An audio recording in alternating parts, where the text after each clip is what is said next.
Na interface, a gente tá com a pressão atmosférica, não tá? Sim. Tem a E daí pressão, aqui só que embaixo, ela aqui embaixo, onde só tem água, tem mais ou menos pressão? Ou é igual? Não, a pressão ali é maior por conta do fator da quantidade de água que tem ligações químicas.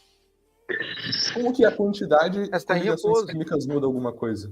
Muda, o ar é independente. O ar está fazendo uma. O que vocês não compreendem, que eu estou tentando explicar para vocês, é que o ar trabalha oposto do que a água em repouso.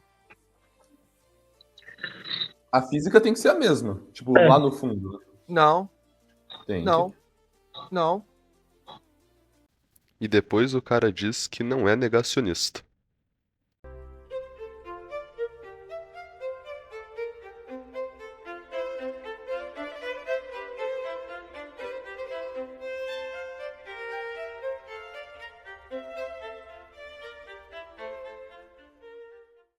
Bom, como dá pra ver, a maioria dos terraplanistas costuma ter concepções bem erradas sobre hidrostática. Então no vídeo de hoje eu vou tentar explicar isso um pouco melhor do ponto de vista de um globaloide e, é claro, mostrar mais um ou dois clipes de terraplanistas falando besteira sobre esse assunto. Nada, ela possui ligações químicas, então ela vai gerar maior pressão ali porque ela está com as ligações químicas todas uma conectada à outra. O ar é independente, cara. E não... A pressão hidrostática, você falou que depende das ligações químicas? Com certeza, ó, essa coisa tem mais a ver com a viscosidade do fluido do que propriamente com pressão. Sim. Porque se fosse o mel ali, como é que seria, né? Se você colocasse o mel, seria Sim. tudo tão diferente, né? Bom, como dá pra ver, a explicação dos terraplanistas não faz lá muito sentido. Eles têm que falar de viscosidade, interação intramolecular, e assim, eles só falam essas palavras como se isso explicasse alguma coisa. Então agora eu vou dar a explicação de verdade, do ponto de vista físico, do que está realmente acontecendo para gerar pressão hidrostática. Bom, e para isso eu vou me basear minha explicação no livro do Eric Mazur, de Física Introdutória. Nesse livro ele tem essa imagem aí, né, de um pistão duplo, então as duas pontas ali em cima e embaixo do pistão são móveis e tem água dentro.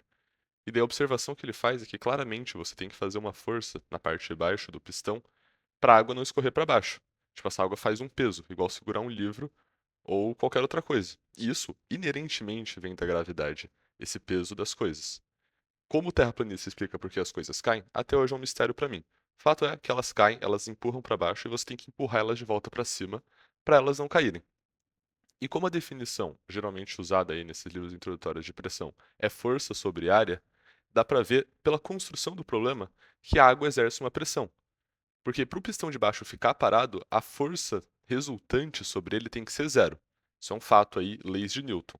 Como a força resultante tem que ser zero e você está fazendo uma força para cima, você sabe que está fazendo uma força, se der para você tentar duvidar disso, aí realmente o cara já está no fundo do negacionismo. Mas ele tem que fazer uma força para cima, então a água faz uma força para baixo e essa força está distribuída sobre a área do pistão. Então, naturalmente, que a água, simplesmente pelo fato de existir uma coluna de água, ela gera pressão na parte de baixo.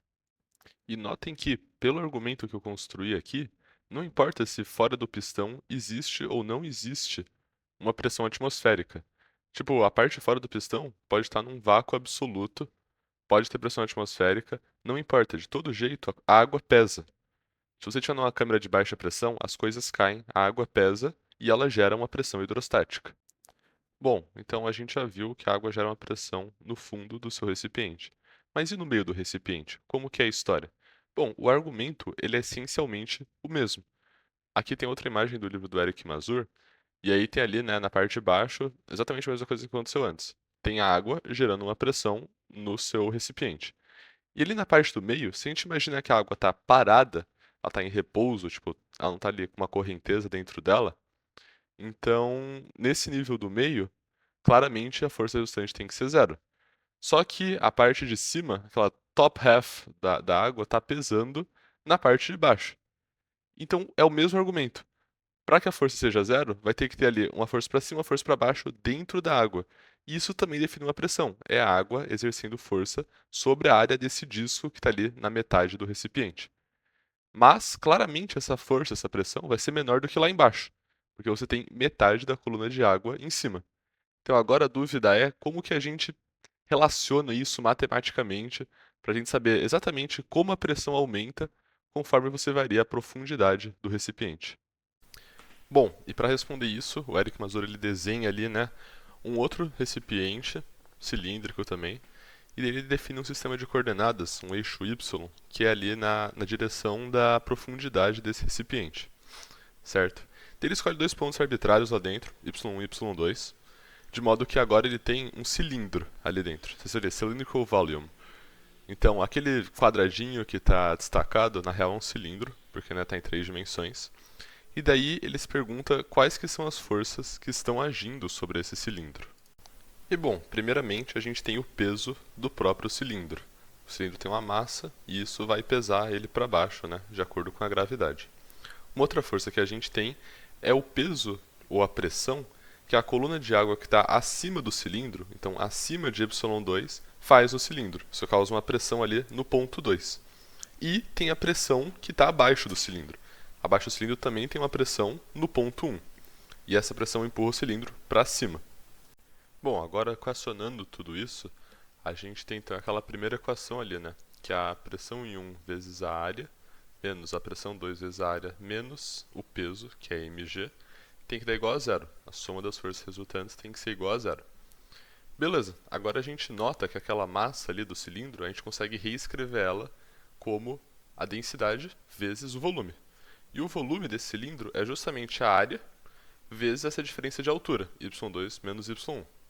Aí colocando isso na equação de cima, a gente chega naquela equaçãozinha ali, né? P1A menos P2A menos ρ, que é a densidade, vezes A vezes a diferença de altura vezes G, é igual a zero. Agora a gente nota que a gente pode chamar y2 menos y1, essa diferença de altura, de d, de uma profundidade aí arbitrária.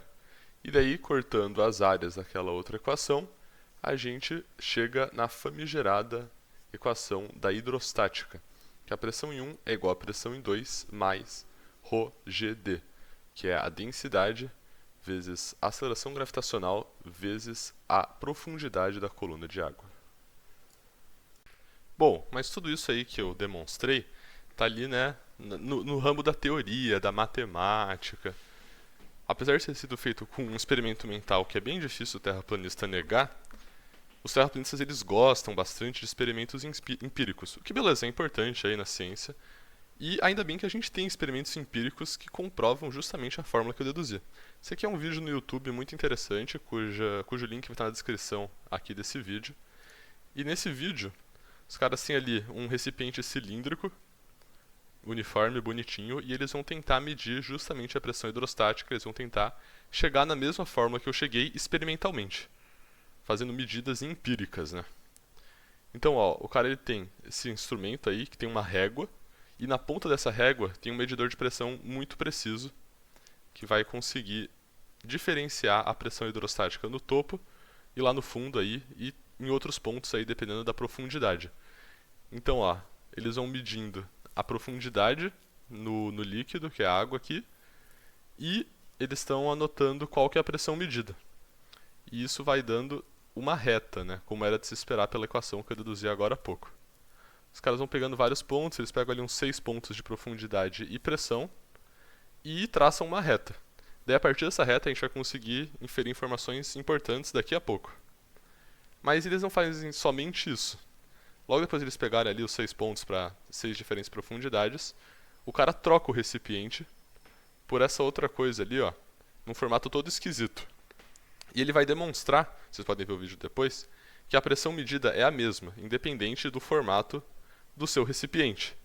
Se a pressão hidrostática fosse de fato causada ali pela quantidade de matéria, ligações químicas, igual os terraplanistas costumam dizer, você esperaria que a pressão seria diferente dependendo do seu recipiente. Mas não, ela é exatamente a mesma, ela depende só da profundidade. Aí fica a dúvida, como que essa quantidade de água e as ligações químicas sabem a profundidade que elas estão? Bom, isso é muito simples, porque existe a gravidade e a água que está em cima pesa, independente do formato do recipiente. Beleza, vídeo muito interessante aqui. E eu peguei os dados que eles mediram, tipo esses dados aqui, e eu joguei no Python. Aqui, ó, os dados que os caras mediram. E dá pra você tirar uma regressão linear, fazer a reta, né? Os pontos vermelhos são os pontos que os caras mediram. E isso aqui é a reta que melhor representa esse conjunto de dados. É um ajuste linear. Primeiro que dá pra ver que é bem linear os dados. assim, sobre isso não há dúvida. E o coeficiente linear dessa reta aqui está em umas unidades meio esquisitas, mas deu isso aqui. Quando você converte isso para metros por segundo ao quadrado, dá, ó, nesses dados dos caras, 9,07 mais ou menos 0,04 metros por segundo ao quadrado. Que é, assim, estranhamente próximo da aceleração da gravidade que a gente vê as outras coisas caindo. Aí fica aí a dúvida para o terraplanista, por que a pressão hidrostática tem a mesma constante de uma bola caindo no chão, se não existe gravidade, isso é tudo ligações químicas e a conspiração da NASA? Aí fica para o terraplanista explicar. Fatos são, você faz a medida e você consegue medir a aceleração da gravidade a partir da pressão hidrostática, você comprova a fórmula e você comprova que a gravidade existe. Tem vários vídeos aí na internet fazendo isso, tipo comprovando a pressão hidrostática, isso aqui é só mais um. Então você tem ali 3 copos, dá pra ver até que o terceiro copo é de um formato diferente, então reinvocando o problema do formato do seu recipiente. E o cara vai pegar um canudo, vai encher ali com esse suco, então o canudo está cheio de suco, e ele vai virar e deixar o suco fluir. E o interessante é que no final do experimento, os 3 copos ficam com a mesma altura de líquido, com a mesma altura da coluna de água, né? Supondo que isso aqui é água. Então, assim, é bem impressionante isso para um terraplanista. Por que os 3 ficam perfeitamente alinhados? Não saberia dizer. Como que as moléculas e as ligações químicas de um dos copos sabe em que altura estão as ligações químicas do outro copo? O terraplanista simplesmente não consegue explicar isso. Do ponto de vista de pressão hidrostática, física de verdade e gravidade, isso é bem óbvio na real. Porque os 3 copos eles tendem ali a uma condição de equilíbrio. E essa condição de equilíbrio vai ser quando a força resultante vai ser 0. E a força resultante vai ser 0, claramente quando os 3 estiverem à mesma altura. Nenhum vai estar pesando em cima do outro. Pesando, né, novamente aí com gravidade. E assim, tem vários no YouTube. Aqui é só mais um que eu gostei bastante. O cara tem ali um aquário quadrado com água limpa. E esse cilindro ali que é furado em cima e embaixo. E aí o que vai acontecer aqui é que o cara ele vai jogando água nesse negócio e tem uma tampinha de plástico por baixo que não está presa em lugar nenhum. E a princípio a tampinha fica presa no cilindro porque a pressão da água que está ali embaixo está empurrando ela para cima, como a gente já viu. Quando o cara começa a botar água em cima, vai chegar uma hora que essa água de cima vai pesar exatamente o mesmo que a água de fora está pesando. Vai ter a mesma altura da coluna de água. E é justamente nesse ponto que a tampinha cai. Óbvio. Aí fica pro mistério pro terraplanista. Como que a água que está dentro sabe que ela está na mesma altura da água que está fora? Essas moléculas não estão se comunicando. A pressão ela é gerada simplesmente pela coluna de líquido. Simplesmente porque líquido pesa e ele pesa por causa da gravidade. Bom, o último vídeo do YouTube de pressão hidrostática, eu prometo. Nesse aqui é aquele clássico lá da garrafa que você faz um buraco e a água escorre. Ela escorre dependendo ali da profundidade. Os terraplanistas falam que isso só acontece porque a garrafa está de alguma maneira se comunicando com a pressão atmosférica que está fora. Eles falam qualquer coisa, ninguém entende nada, se você pressiona eles escapam a pergunta. Bom, nesse vídeo dá para ver que quando a comunicação entre a pressão atmosférica está abaixo do furo da garrafa, a pressão atmosférica de fora não empurra a água para fora, não deixa a água sair. Porque nesse ponto que está abaixo do furo, a pressão é mais alta. Mesmo que ligeiramente, ela é mais alta, isso já é suficiente para a água não escorrer para fora da garrafa. Quando você puxa o canudo um pouquinho acima do furo, a pressão naquele ponto é mais baixa, e isso permite que a água escorra para fora. Simples assim. Como que a água sai à profundidade? Como que a pressão atmosférica sai à profundidade? É o mistério da vida, né? Ou não, tem uma resposta muito simples. Existe gravidade, as coisas pesam. A coluna de água gera pressão hidrostática. Bom, é isso que eu tinha para mostrar para vocês no vídeo de hoje, pessoal. Então assim, mostrei o ponto de vista dos terraplanistas, que obviamente está errado como sempre. Mostrei como se faz ciência de verdade, tanto do ponto de vista teórico quanto experimental, com experimentos empíricos e irrefutáveis. E é isso, vejo vocês aí no próximo vídeo. Todos os vídeos e qualquer outra bibliografia que eu usei aqui nesse vídeo vai estar na descrição, então fiquem espertos. E é isso, muito obrigado pela atenção. A Terra segue esférica e a explicação da Terra plana cai por terra.